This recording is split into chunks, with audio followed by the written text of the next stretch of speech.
Hello, everybody. Welcome to whatever this is, this event. Hopefully, there's not anyone who's going to start a fire or anything. Tell the fire department. Everything's great. I've distributed out announcements for tomorrow's symposium around Ranciere. Those rooms only have 40 people in them, so come, but you know, not everybody is at once. So I am going to cede the floor to my colleague, Professor Benjamin Hoffman from the French and Italian department, who will take it from me. Okay, thank you all very much for coming.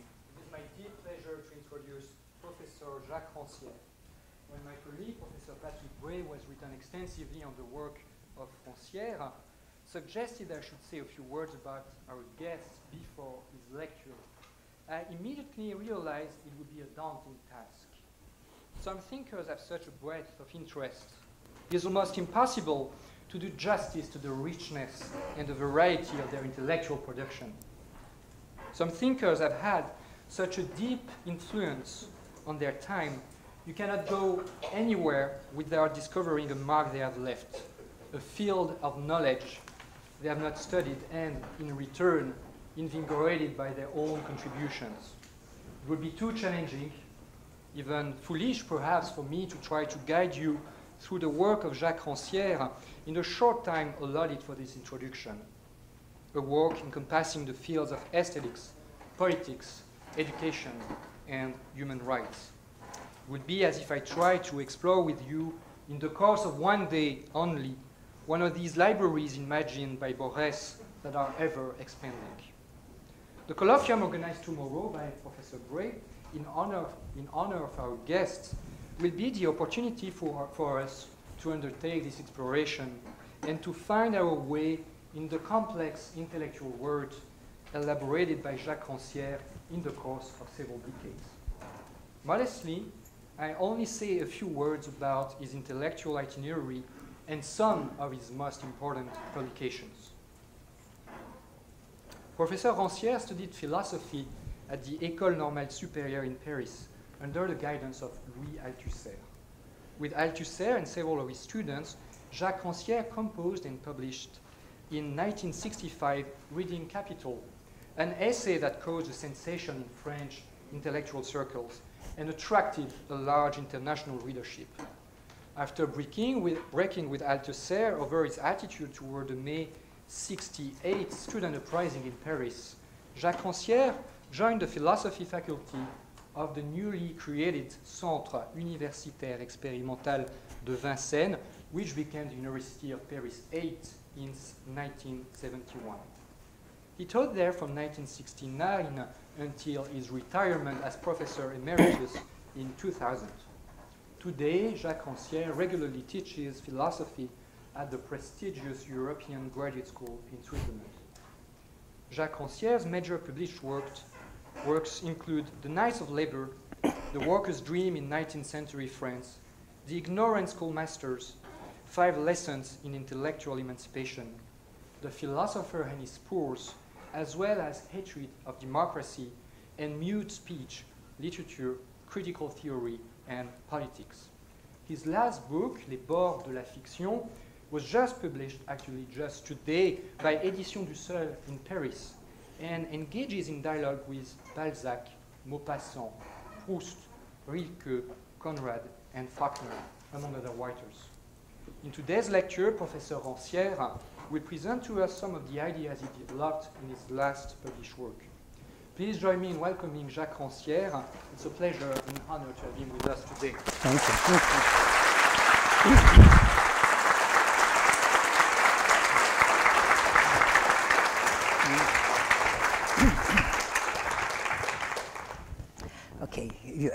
Okay, you hear me? Okay, well, perfect. So first, of course, I must thank Benjamin Hoffman for his introduction, Patrick Bray for his invitation, and all the persons and institutions who contributed in the organization of this event, and all of you for being here tonight. Well, so the title of my presentation is The Edge of Fiction. Well, in a way, it just translates the title of this book that is coming out today in France, Les bords de la fiction. But the English edge tells something more than the French bord, since it has two main meanings. First, it means, according to the dictionaries, the line or part where an object or area begins or ends. Second, it means, according to the same dictionaries, the effectiveness of an incisive or penetrating quality. Well, the combination of these two meanings suggests the provocative idea that a thing gets its highest power when it is on the verge of its inexistence. If we apply this idea to fiction, it tells us that fiction acquires its highest power when it is close to its own annihilation. Well, this seems to be only, kind of abstract hypothesis. However, it is exactly the conclusion of the most accomplished book dedicated to the history of Western literary fiction. I mean Erich Auerbach's book, Mimesis, the representation of reality in Western literature. In the last chapter, Auerbach emphasizes a characteristic of Virginia Woolf's novels, which is for him the last and highest achievement of Western realism. That is, I quote, to put the emphasis on the random occurrence, to exploit it not in the service of a planned continuity of action, but in itself. So fiction, it tells us, gets its higher power when it has erased what seemed to be the minimal condition of its existence, namely the construction of a planned continuity of action. Well, this paradoxical statement reminds us of what fiction first means, a form of rationalization of time. What separates fiction from everyday life is not a lack of reality, it is a surplus of rationality. Fiction is not the loss of the mind in a world of dreams. On the contrary, it is more rational than ordinary reality. And this is a principle that was formulated first long ago by Aristotle, when he contrasted poetic fiction with the empirical succession of the chronicle. The chronicle, he said, just tells us how things happen one after another. In contradistinction, fiction tells us how they could happen, how they happen according to necessity or verisimilitude. In the realm of fiction, things don't happen at random. The fact that individuals move from good fortune to misfortune, or the reverse, can be shown as the effect of a rational linkage of cause and effects. For instance, the misfortune of a hero in a tragedy is no more the effect of a curse laid on him by a god. It is a consequence of a mistake that he made in the course of his action. And it happens according to a specific mode of causality. It is not enough, Aristotle says, that the causal linkage be rigorous. Its effect must produce an effect which is the opposite of what the cause made the characters and the spectators expect. The perfection of the causality is demonstrated by the reversal, in Greek the peripeteia, that it produces in the expectations. So the rationality of fiction, as put it, is that a state of things lead to its opposite, so that what was ignored be recognized. So we have three terms: good fortune and misfortune, ignorance and knowledge, expectation and the unexpected. The knot of those three couples made the core of the Aristotelian rationality of fiction, and the edge of fiction only can happen when this knot is undone. But to understand what this undoing means, we must realize that the knot of the three couples is not just a particular theory. In the Western tradition, it is the first model of an immanent rationality of human action, the first that did not explain the vagaries of human destinies as a consequence of the action of a supernatural power. That's why this model of intelligibility, of rational fiction, can be extended much beyond the strict sphere of poetic invention. It can be used in all the domains of human action. Not many of our contemporaries write classical tragedies, but we can easily check that the Aristotelian three principles still provide the matrix of the knowledge that our societies produce about themselves. in the serious theories of social science or in the short-term science of politicians, journalists and essayists, it is always a matter of explaining the linkage of causes and effects that has led or will lead us to success or failure. It's also a matter of demonstrating how those causes produce their effects by the overturning the expectations and the appearances, so that people reach prosperity as the fruit of the hardships they have undergone, or fall into disaster as a consequence of their deliberate happiness. And finally, it's a question of showing that their misfortune is caused by an ignorance which is itself the object of a science. So as a principle of rationality, this model has no definite border. But we know, however, that in the history of fiction, it had once a very precise frontier, separating those to whom it applied from the rest of humanity. Because the poetic opposition of two ways of linking events rested itself on a vertical separations of forms of temporality, on a hierarchy separating two forms of life and two categories of human beings. The temporality of the causal connection of effects fitted the condition of those people who were called active men, meaning men able either of conceiving of great ends and pursuing them against the strokes of fortunes, or of acting for the sole purpose of acting. In contradistinction, the temporality of the chronicle fitted the condition of those human beings who were called passive because they were enclosed in the time of the everyday, the time of the mere production and reproduction of life, when things happen one after another. In this form of temporality, there is no expectation and no reversal of expectations, no error that can make you move from a condition to the opposite one.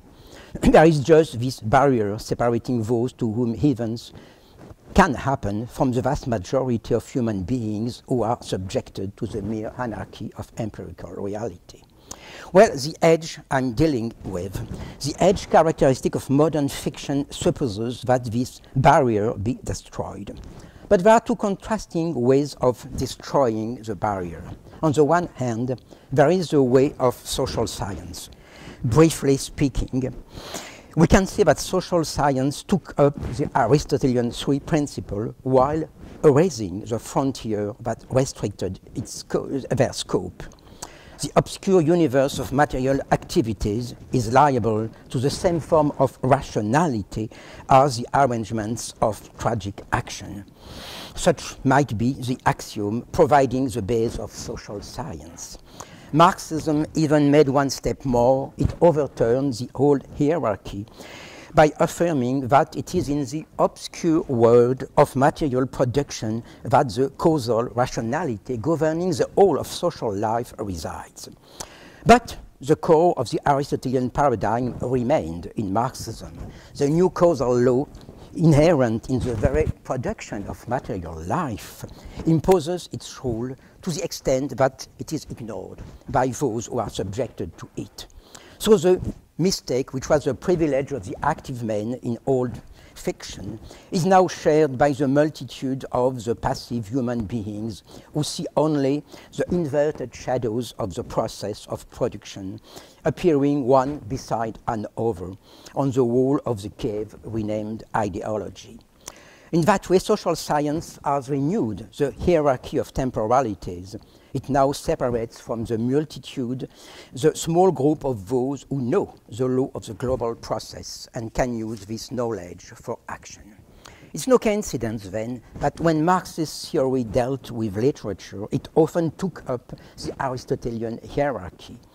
And Lukács, I think, did it in an exemplary way when he contrasted the active plots and characters of the Balzacian novel, whose actions, he said, make us perceive the historical process of capitalism, contrasted it with the passive succession of pictures in Zola's novels, which only present, he said, the effects of this process as dead things, put one beside another.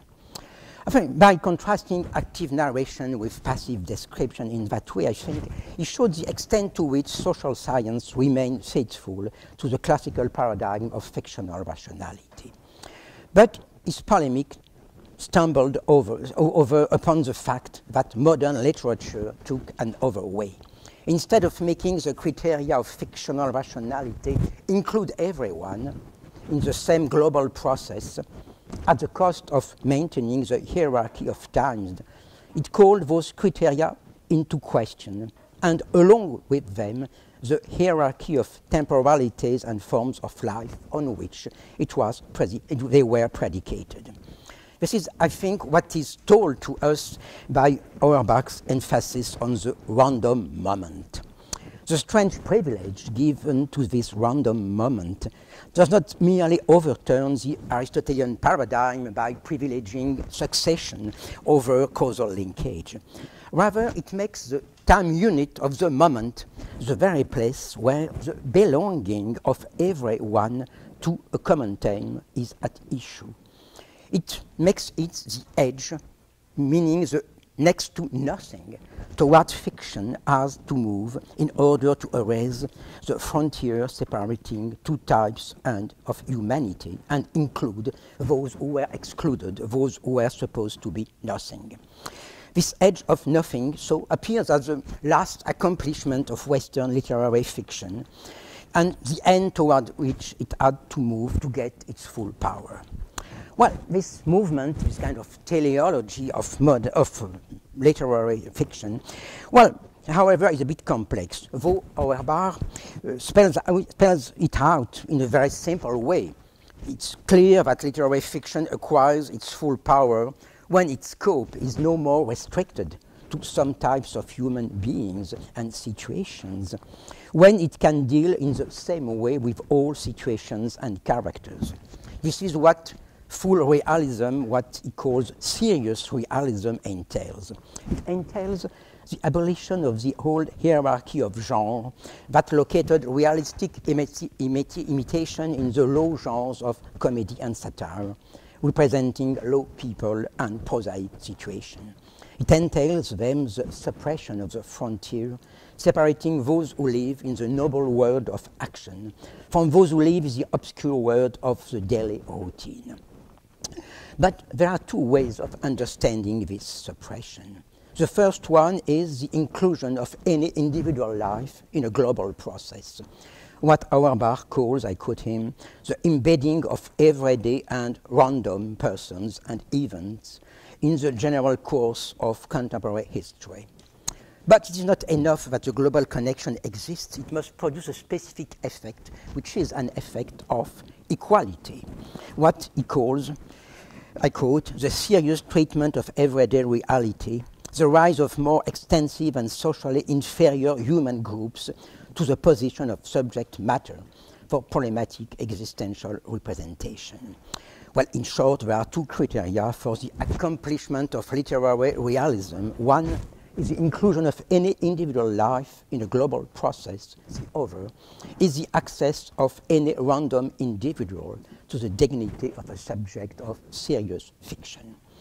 Well, so the teleology immanent in Western fiction seems to be oriented toward their convergence, you know. So that the passive human, those who were told to be passive human beings now acquire the dignity of subjects of serious fiction, precisely when their individual life is embedded in the global historical process. And this is what Auerbach announces in the chapter dedicated to 19th century French realism, starting with Stendhal's Red and Black. So the story of Red and Black, the story of Julien Sorel, the son of a carpenter, who, in the wake of the French Revolution that has upset, the whole social hierarchy.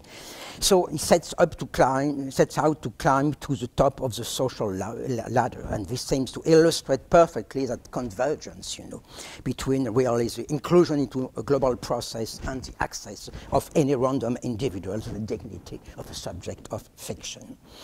So that's why Auerbach can affirm, I quote him, insofar as the serious realism of modern times cannot represent man otherwise but embedded in a total reality, political, social, and economic, which is concrete and constantly evolving. Stendhal is its founder. Well, it seems perfect, this convergence of the two criteria, you know. Unfortunately, it is immediately, you know, denied, and strictly denied contradicted by the three examples chosen by Auerbach in this chapter. Instead of the promised immersion in the reality of a global political, social, and economic process, what Auerbach presents us as examples are three confined and immobile words. In red and black, the old-fashioned aristocratic hotel of the Marquis de la Mole and its conversations that Julien Sorel finds boring. In Balzac's Father Goriot, the confined atmosphere of the poor pension Vauquet, and in Flaubert's Madame Bovary, the boredom of the meal in the damp dining room of a provincial house. So what the examples show, instead of a conjunction of the two criteria, is a divorce. It's not the global process constantly evolving that allows the sons and daughters of plebeians to become subjects of serious literary fiction. On the contrary, they accede to that dignity only on the margins of the process. They do it when they experience the very limit between a time in which nothing happens and a time in which something happens. And the feeling of this limit time has got a name. It's called boredom. It's no coincidence that the paradoxical examples chosen by Auerbach all deal with boredom. But the main point is not that life is boring in the old-fashioned salons of a declining aristocracy or in the daily routine of petit bourgeois provincial life. The main point is that the son of a carpenter or the daughter of a farmer feel boredom. There is normally no place for boredom in the life of those who are destined for the normal alternation of work and rest that characterizes plebeian destiny, in contrast to the noble alternation of action and leisure characterizing the destiny of the so-called active men. Boredom and its positive counterpart, reverie, also are new experiences of time which blur the line of separation between those who were born for action and leisure and those who were born for work and rest. It is highly significant, I think, that in his famous article, Avant-Garde and Kitsch, Clement Greenberg saw in the plebeian discovery of boredom so a cause of disaster for the autonomy of high art. Well, Auerbach, I think, makes us perceive the exact contrary. The revolution that created modern literature was linked to the silent revolution of those sons and daughters of plebeians who set out to live another life than that for which they were destined. And living another life, this first meant experiencing another form of temporality. Boredom, paradoxical as it may be, is the first form of the new experience of time. And of course, they may not enjoy it, and Emma Bovary certainly doesn't enjoy it. But the fact is that the boring day, out of which Auerbach cuts the boring lunchtime, is, for fiction itself, the entry into a new form of time. A time which is no more determined by ends to be reached, actions that set out to achieve them, obstacles and rivalries on the way, and so on. But a time determined by a multiplicity of micro-events, bodies moving with the hours of the day, hands that erase the mist on the windows, known or unknown faces briefly appearing behind the windows, sonorous or muted footsteps resounding outside, a tune passing by, minutes sliding on one another and melting into an unnamed emotion. Such is the time of Emma Bovary, as it is described in the chapter from which Auerbach extracted the boring lunch. This time provokes the despair of Emma, of course, because she doesn't know what she expects and doesn't know that this ignorance itself is part of an enriched form of life. Perhaps her granddaughter will have to expect the time of cinema, to know it, to understand it, to see it in front of her. To Clement Greenberg's dismay, of course. But this is a novel time for fiction anyway, the time of a multitude of tiny sensations and unnamed emotions that make up the tissue of life when it is subtracted from the hierarchy of forms of temporality. This is what is involved, in fact, in this opposition of the random occurrence to the planned continuity of action. The democratic revolution of fiction is not the big surge of the masses on the stage of history. Nevertheless, it is true to the modern principle of revolution as was formulated in the International, in the Song of the Workers' International, the process through which those who are not become all. The big revolution in fiction happens when the temporal fabric which links events together in a fiction is the same, that allows events to happen to those people to whom nothing ever happened, to whom nothing should ever happen.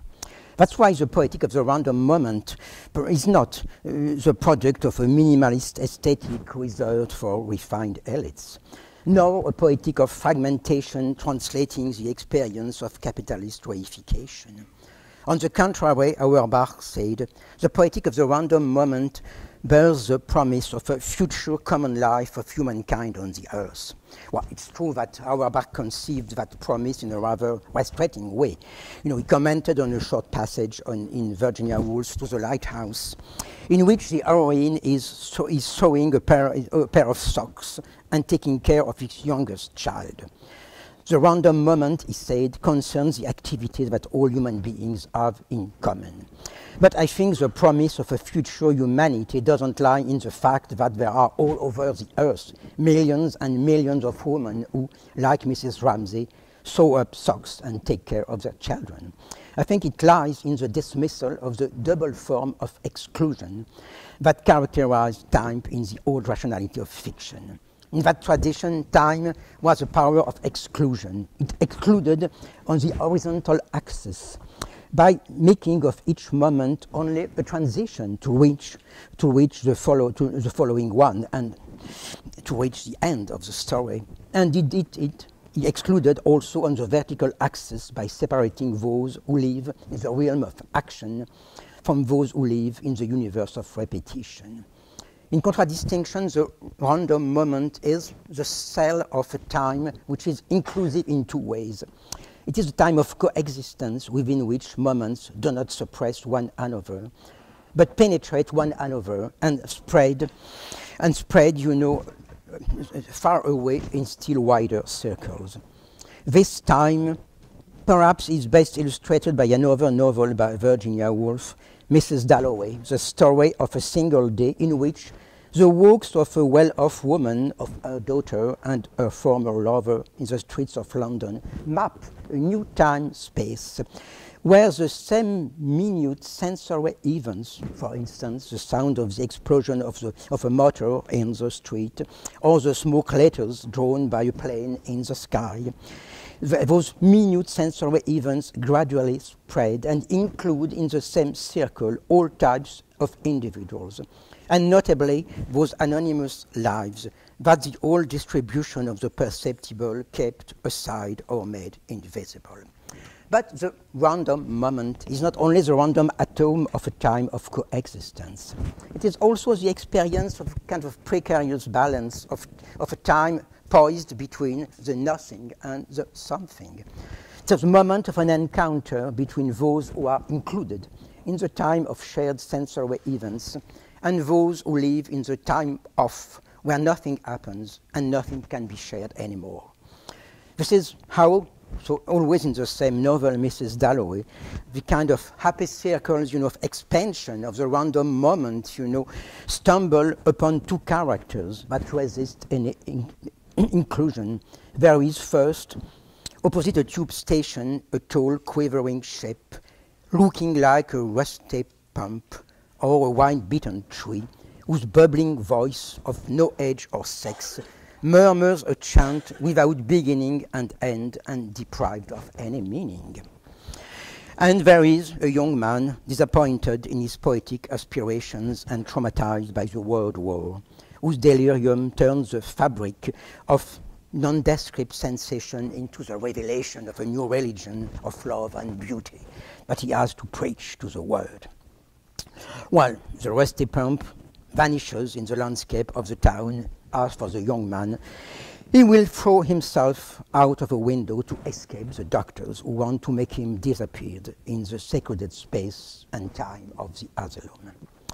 The operation specific to the new fiction then seems to sharpen the edge, meaning to sharpen the incisive power of these moments on the edge, poised between event and non-event, speech and muteness, sense and nonsense.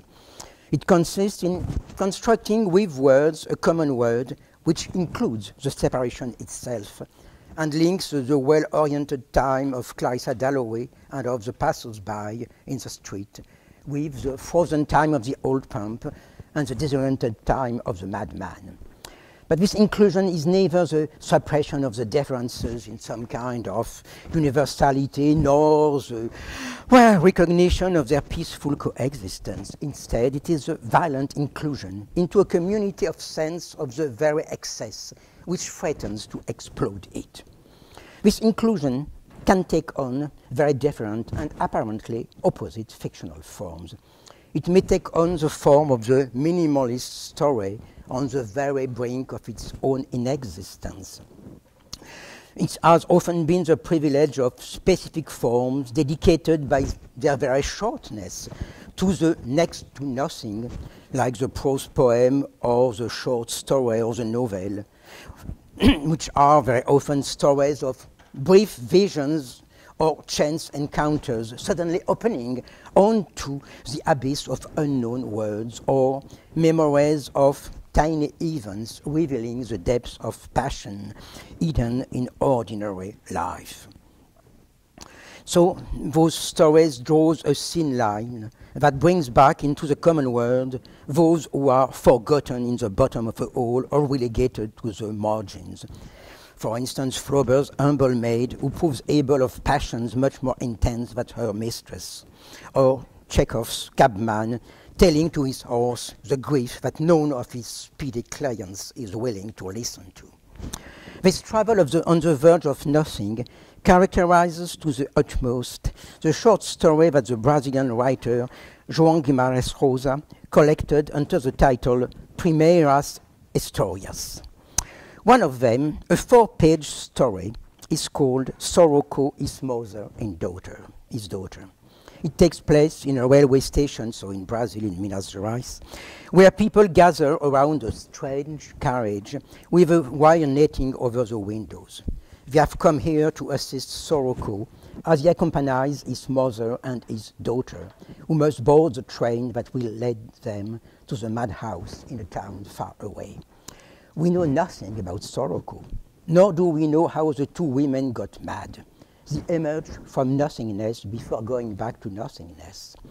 This seems to be the end of a story that has never begun, the outcome of a misfortune which, for such people as ever existed, without even a cause, only, the writer says, because of the before and the after. Nothing then should happen but just the farewell of the anonymous crowd to those poor women. But something happens, almost nothing. The young mad woman raises her arm and starts singing. But it's a chant that has never a recognizable tune nor intelligible words. So something like the noise of the old rusty pump in Mrs. Dalloway. And this meaningless chant apparently should lock up still more the young woman into her madness. But the exact contrary happens. The unrecognizable song will go round from mouth to mouth, like on the stage of an opera. It will first be taken by the mother, whose voice slowly rises to accompany her granddaughter in an endless song. Then, when the train has gone, it is suddenly taken up by Soroko himself, and finally by the whole crowd that sings it in unison while taking Soroko back home. We are going along with him as far as that song was going, says the last sentence of the story. But there is precisely no end, no limit to that as far, no limit to the song of the age that brings back into the common word those who are no more here.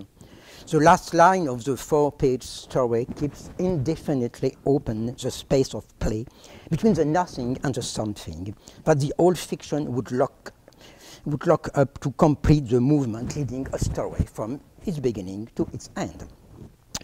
But the drawing of the edge is not the privilege of the short form. It can be performed as well by the complex form of the plurivocal and multi-temporal novel. And of course, I'm thinking here of William Faulkner's The Sound of the Fury. Well, a novel which is well known for two main characteristics. First, the complex interlacing of 4 times and 4 voices.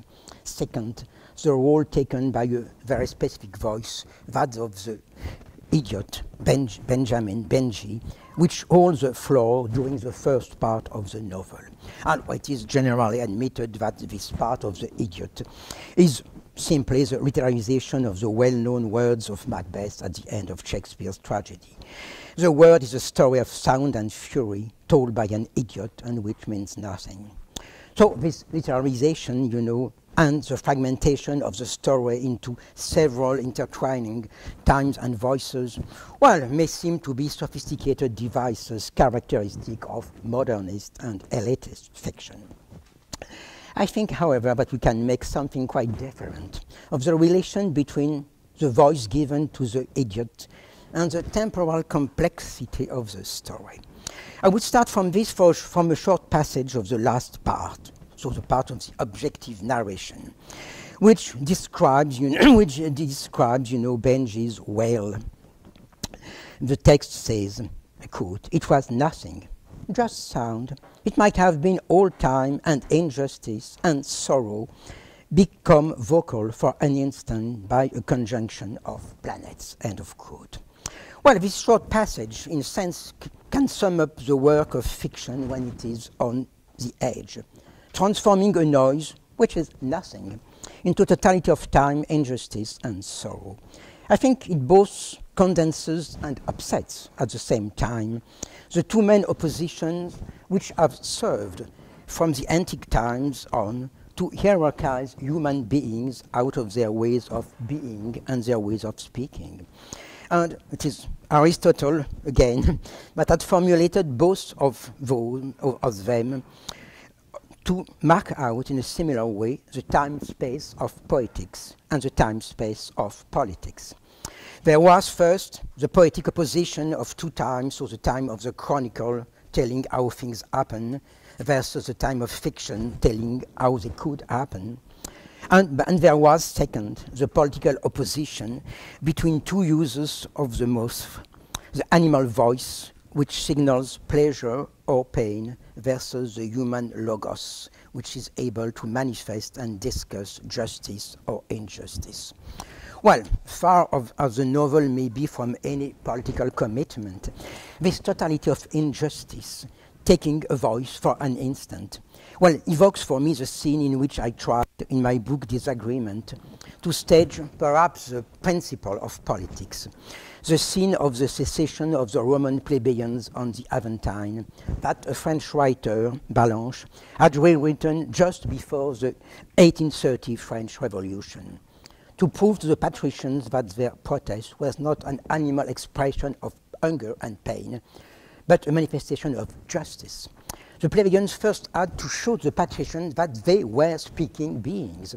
They had to demonstrate a capacity that for the patricians could not exist, because for them what was uttered by plebeian mouths was only, quote, a fleeting sound, a kind of bawling, a sign of need, and not a manifestation of intelligence. Well, I think that Faulkner's three sentences about the well of the idiot provide us a kind of apologue of literature, perhaps similar to the original scene of political dissensus provided by the narration of the plebeian secession. But of course, the mute idiot will never speak. He will never be able to prove that he is a speaking being. It is only the writer who takes it upon himself to expound that totality of time, injustice, and sorrow. While political dissensus happens when those who are not heard as speaking beings set out to speak, literary fiction has to give a voice to those who cannot make the proof. But the voice, this voice is a very specific voice. For in Faulkner's novel, Benji's monologue is not the plain expression of the mind of an idiot, you know, which unable to understand anything of what he sees and to coordinate the sensory shocks that he receives. If we look attentively, you know, we can see that his voice is not different from that of his brother Quentin, the Harvard student, which, like him, blends perception and memory, the external fact and the inner feelings, the present of the past, the voice of the speaker and the other's voices. So the novel does not borrow the voice of the idiot to tell us the nonsense of life. It gives to the one who doesn't speak the voice of an other muteness. It gives him the voice of writing, that voice that Plato accused of being mute, because it erased the authority of the voice of the master, and it erased the specificity of his addressee, so as to speak to anybody at random. So what the novel does is giving to the idiot the stupid, meaning the impersonal voice of modern fiction that has erased all hierarchy between human beings. Well, in that sense, the complex dispositif of intertwining voices and times in Faulkner's novels plays the same role as the plain unison of the chorus taking back home in the hero of Rosa's short story. The fiction on the edge, or the fiction of the edge, draws a line of separation as a line of co-belonging, or conversely, the line of co-belonging as a line of separation. Because the common word is not a consensual word, as was the future, common humanity dreamed of by Auerbach. A common word is a conflict of words. It puts together words that don't go together. And this is the case with Faulkner's complex dispositif. It doesn't simply blend past and present. It also stages of conflict of temporalities. Because in the novel there are two main forms of temporal experience. There is a multi-layered time made of incessant shifts and ruptures, and there is a straightforward time. But what is interesting is that in the novel the multi-layered time is shared by the two losers in the story, the idiot and the desperate student, while the straightforward time is shared by two voices, that of the objective narrator and that of the third brother, the sound brother Jason. Jason is a man of the economic rationality, even though his economic activity in the novel merely consists in short-term speculation with a money which is not his money, in fact. But anyway, he is a man who doesn't blend times. He is a champion of the linear progress of history, while that pushes outside, those who cannot follow its rational march. His time is bent toward the moment when everybody will be at his right place, when he will be the master in his house, and the idiot will stay in the place fit for him, the asylum. But this moment will never happen in the novel. The fragmentation and interlacing of times encircles and in some way locks up the time of the rational economic agent. It postpones indefinitely the moment when you will be able to send the idiots to the asylum. So it keeps the idiot in a common time and a common world, and along with him, all those that the time of economy and power constantly pushes toward places off and times off. This operation of rescue, can evoke the one invoked by a thinker, but we don't normally associate with this type of literature. It is Walter Benjamin who affirmed the necessity of tearing the tradition of the oppressed away from the time of the victors, with which it had been associated in the dominant Marxist tradition. So tearing that time from, from the time of the victor, which also meant for him linking the power of dialectics no more with the straightforward progress of history, but with its stoppings, its projections into the future or the past, and all the forms of overlapping of times. The time of the global progress, the straightforward time of the victors, well, is supposed to include everyone and to go straight on toward the future of global happiness. But it does so the better to push onto the margins those who cannot follow its reason. The fictions of the age propose a quite different articulation of the common and the non-common. On the one hand, they bring back into the common world although it was this global process or this fiction become word continuously pushes outside. They fracture and multiply times so as to reduce the time of the victors to the status of a time among others and a fiction among others. But on the other hand, they maintain the irreducible separation between those who are in and those who are out. They maintain it as a kind of as a wound at the very core of the common world. So it's not fiction versus reality, it's fiction versus fiction. For the global world and the global history are never given. They don't exist by themselves. They are given as the fabric of our common world by a weaving of words, story, images, argumentations, but also movements, thoughts, and affects. They are fiction, which don't mean that they don't exist. Fictions are not fantasy that deny the real world. On the contrary, they frame words and they give to those words their reality. The fiction of the victors claims to be the real, the unique reality.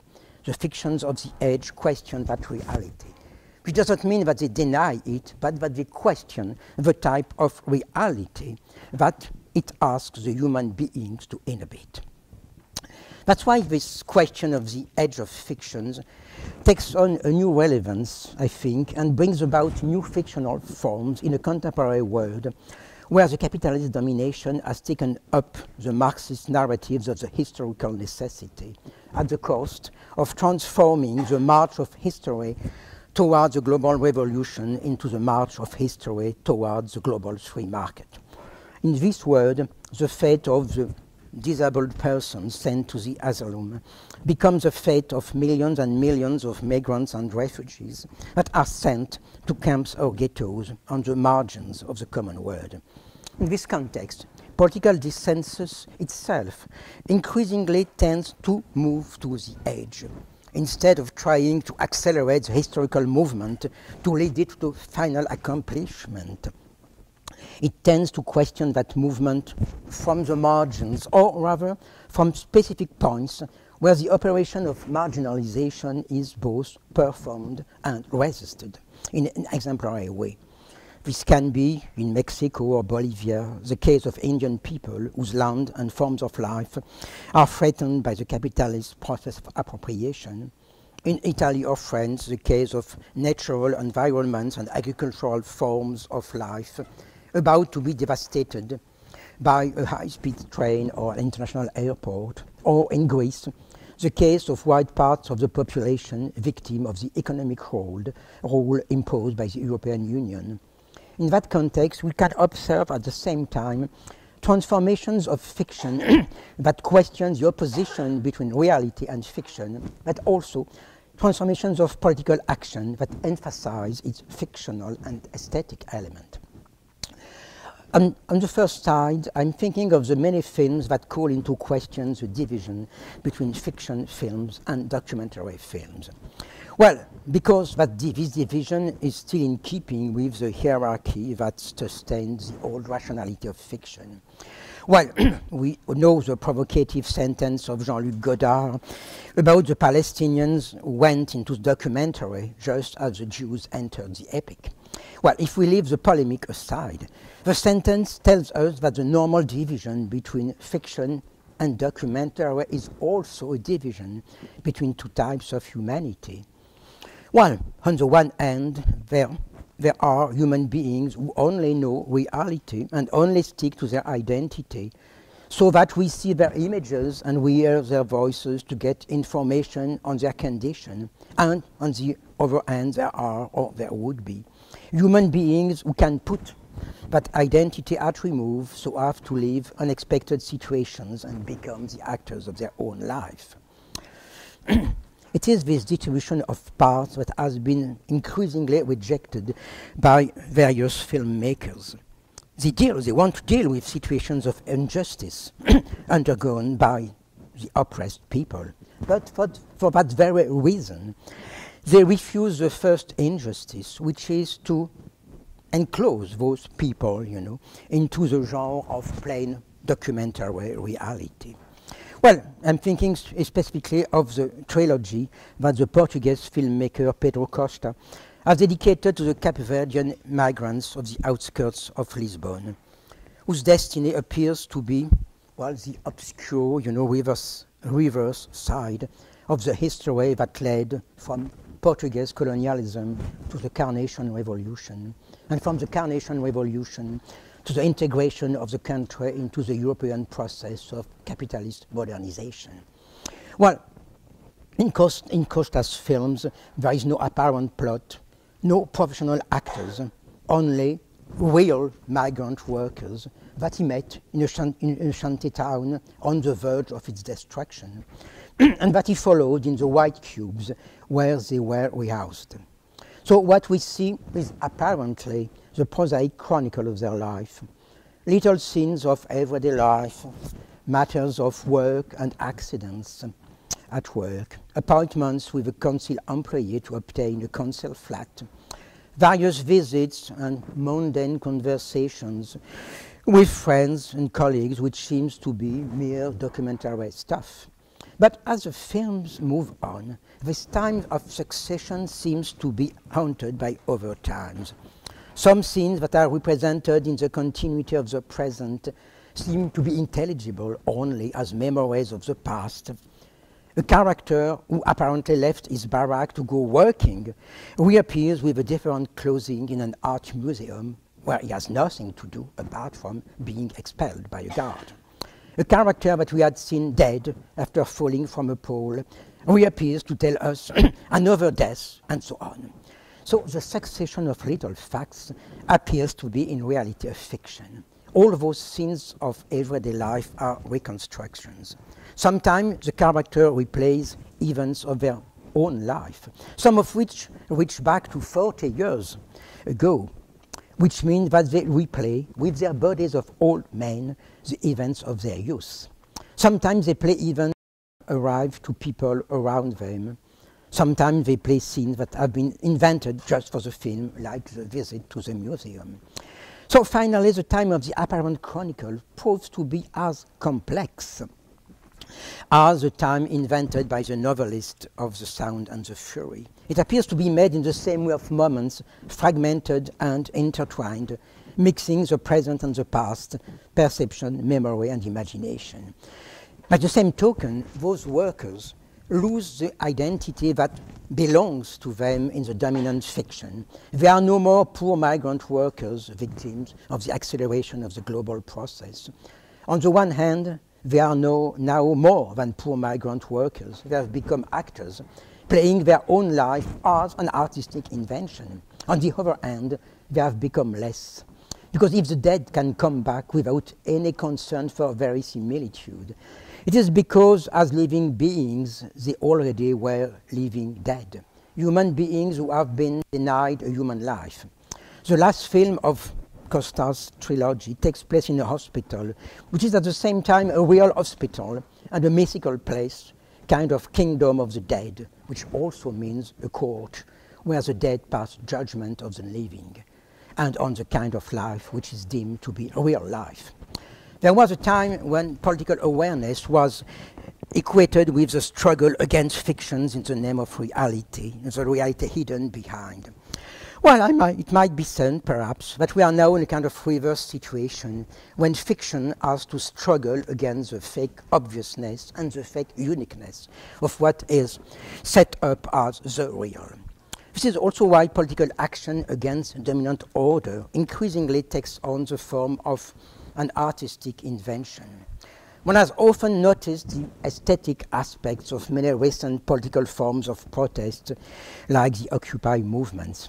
Well, I'd like to focus more precisely here on a political, aesthetical intervention which takes on, really in a kind of exemplary way, the aspect of fiction on the edge. Well, this invention was performed by a group of architects, writers, actors, photographers, and sociologists in a place named the jungle in the north of France, namely the place where migrants stay, so in the north of France, near the town of Calais, as they try to cross the channel, separating from France from England, to reach the promised land of capitalist prosperity, England. Around this kind of place, there is a normal distribution of roles. The authorities want to destroy the makeshift installations of the migrants and send them away. Political activists denounce their conditions and the police repression. Humanitarian associations help the migrants with food, material help, or juridical assistance. But this group decided to take a step aside from that normal distribution of roles. They decided to focus on the camp not as a place of relegation, but as a place inhabited by people who have the sense of what inhabiting means. So, with the photographs and narrations published on their internet platform, they set out to show that even the makeshift barracks set up by the migrants prove a sense of form and a sense of inhabiting a world, and not only camping, here. They took part in the constructions of forms of collective life, such as a theater, a library, or a restaurant. And finally, they imagined, the transformation, of the camp into a whole new urban place. They designed the project and calculated the costs.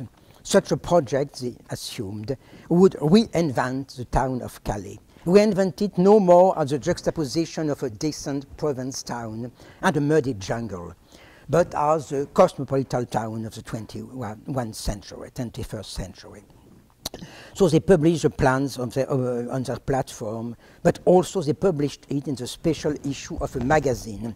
The only point is that this magazine was, in fact, was counterfeiting the magazine published by the municipality of Calais.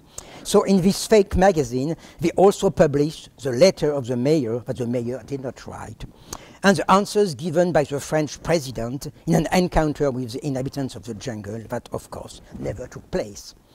So they implemented twice the fictional power of fiction, of the as-if, not only to demonstrate the feasibility of a seemingly utopian architectural project, but also to create the fictional stage on which their demonstration was heard by those who did not want to hear it at all. Of course, their project remained a project, and the authority did not react to their irony. Instead, they sent the bulldozers to raise the camp and clean the place. It may be said that this conclusion evinces the limits of such projects and shows that it is not real politics. But I think you can put the things the other way around and say that they precisely raise the issue of what real politics is. The real that their fiction confronted was in fact the implementation of an other fiction. The fiction which determines who is legal or illegal on a territory, and what are the thresholds of tolerance that ensure security and peace in a community. Nobody has ever seen a threshold of tolerance, but it doesn't prevent them from creating violent and sometimes deadly realities. Fictions must be taken seriously instead of being considered always as the expression of realities that are always behind or underneath.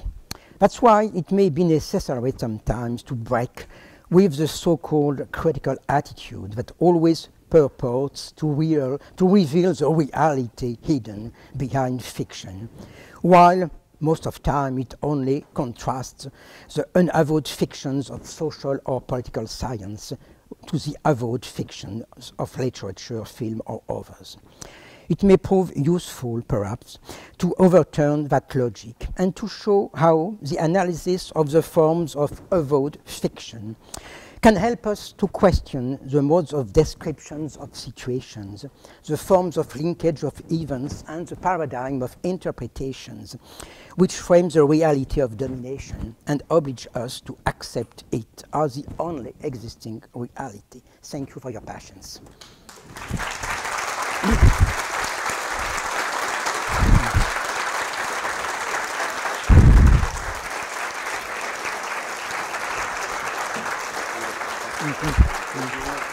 Accept a few questions? A few questions. Yeah, not many. Hi, maybe we can have 3 or 4 questions after we let people out. We don't have much time for some, but if anyone has something burning to ask.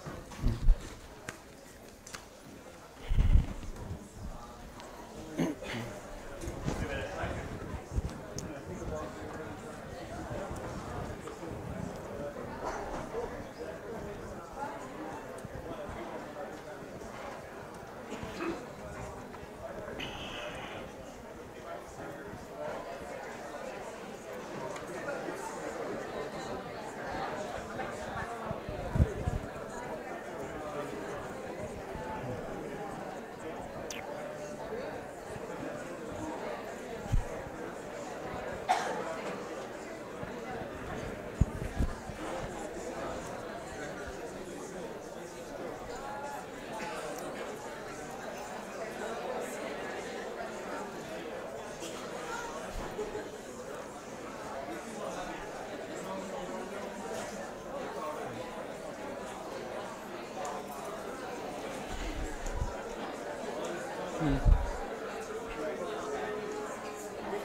Now that we're just between ourselves.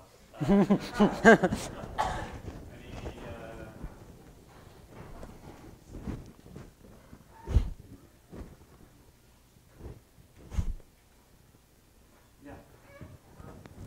I like the idea that boredom is a signpost for access for marginalized people.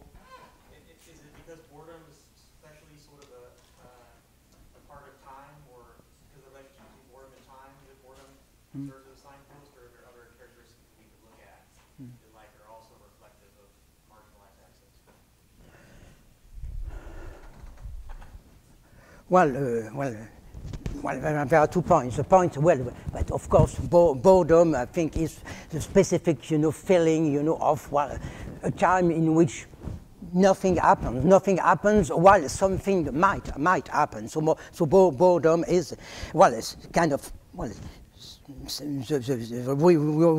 the feeling of, avoid time, but which at the same time is a time of expectation of something that has to happen. This is, let us say, the formal aspect of the, of the story. The other aspect, is that, boredom, it happens, for instance, in fictions, like Red and Black, or like Madame Bovary, it happens that at a certain moment, people feel boredom, that should never feel it, never experience it, because you can feel it's interesting, of course, also in the context of 19th century, in which boredom was supposed to be, rather, the feeling of these sons, of the bourgeoisie, of the aristocrats, who were not knowing exactly, about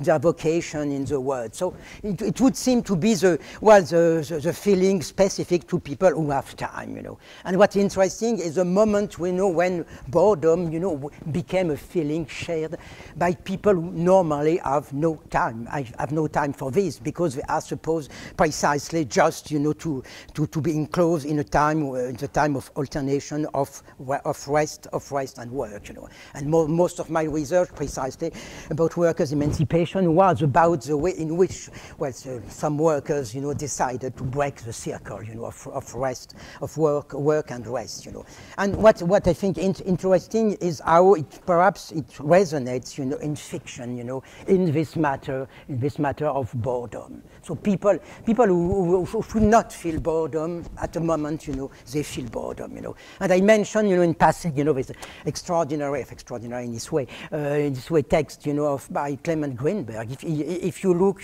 closely, so at the argumentation of Clement Greenberg against Kitsch, against Kitsch threatening high art, he explains that, well, most of the evil comes, from the fact that people coming from the farms, coming from the country, they arrive, to towns, with, of course, a clear division between the time of work and the time of rest. So what happens? That they feel boredom. Yeah, and as they feel boredom, Clement Greenberg says, well, they ask for culture, They had not to ask for any kind of culture, but now they ask for culture, And of course, what kind of culture is given to us? Of course, the popular culture, kitsch culture, and this is the beginning of the end of great art, of high art, So I think, well, there is something important, kind of really, political stake in boredom.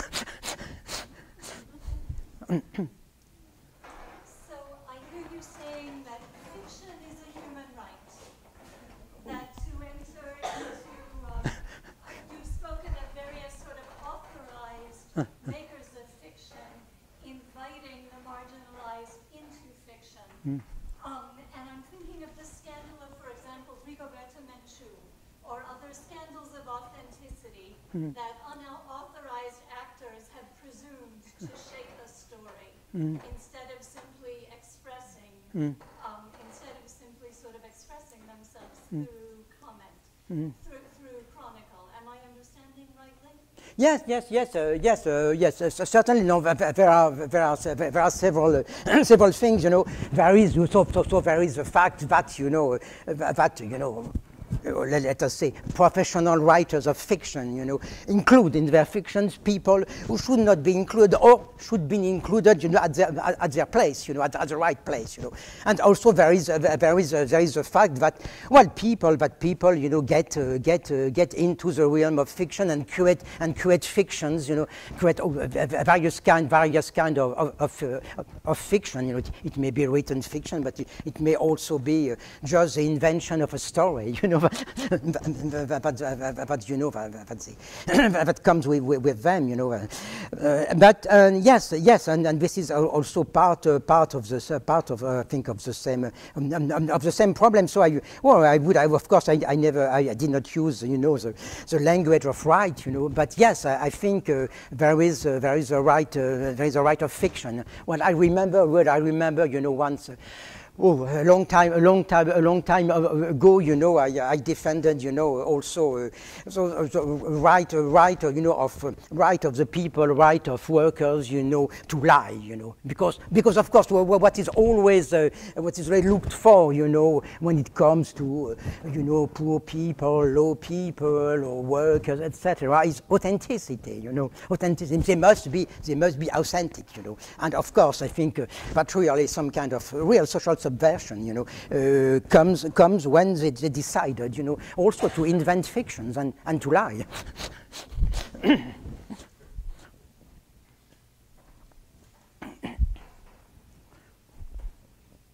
have a comment. How? I don't know if you've seen the latest Agnès Varda, Jacques, the other Jacques film. With Faces and Places in English? Yeah, Visage Village. And they've got this, Jacques' thing is he takes this mobile van into the countryside, and he takes pictures of people and he blows it up and sticks it on the walls. So these common people get their faces as huge as possible. Right? But in the movie, Agnès Varda is filming him doing this, so you see the reaction of the people whose pictures are there. And there's the discourse of Jacques, which is, I'm taking these common people and I'm showing them how beautiful they are by blowing up their pictures. Right? And you know, and I don't know if you have a.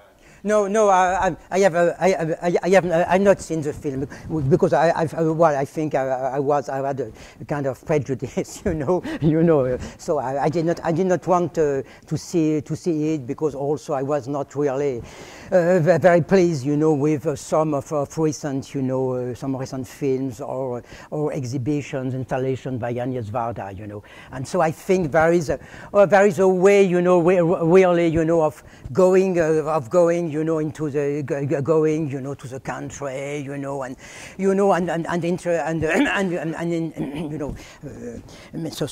interrogating people, making a story of them, etc., making art with them, which perhaps is not so perhaps it's not really so good to do it, and people can react. But I've not seen the film, so I cannot I cannot tell, But yes, now there is in France, kind of movement, let us say, let us go to the villages, let us go to the provinces, and show people that there is art here. But people know that there is art everywhere, that's the point. One more. I want to sort of question the duality of your forms of temporality. Because I'm wondering if there isn't maybe a third that you've also mentioned. You talked about first the sort of temporality of active men, which is kind of purposive temporality, and then the kind of emptiness of homogeneous time. But it seems as if when you began to think about the privileging of the moment, it's a kind of a lyric time, so an enchanted time. I'm wondering if that enchantment offers a third sort of potential, and then whose time is enchanted time? Yes, of course, but I commented, on this separation of times because it was really kind of hierarchical separation, but was very powerful and efficient, both in fiction and in real life, You must think that the opposition between the so-called active men, and passive men, it was still efficient in 19th century, and you were, and this is really there was this strong opposition between two types of time, and what I try to analyze precisely is the way in which precisely this new use of time in fiction precisely creates a new time. So creates a new time, by disrupting the old opposition between time. So it's a thing which is quite complicated, but certainly, I think in all what is called modernity, there are various attempts, to create something like a unique time, and the unique time it can be, for instance, the time of work. If you think, in Zika Vertov's films, so the idea, there is always activity, and all activities are the same, and he had this project, of 120 episodes, of hands, So there are hands, so there is activity everywhere, there is movement everywhere. There was a way, of creating, a unique time, and there is, of course, there is also, but I think, for instance, what you call kind of lyrical time, yes, it's a possibility, but at the same time, I think that we are still, in a conflict of times, and so what interests me, is how, conflicts of times or overlapping of times, are, constantly happen,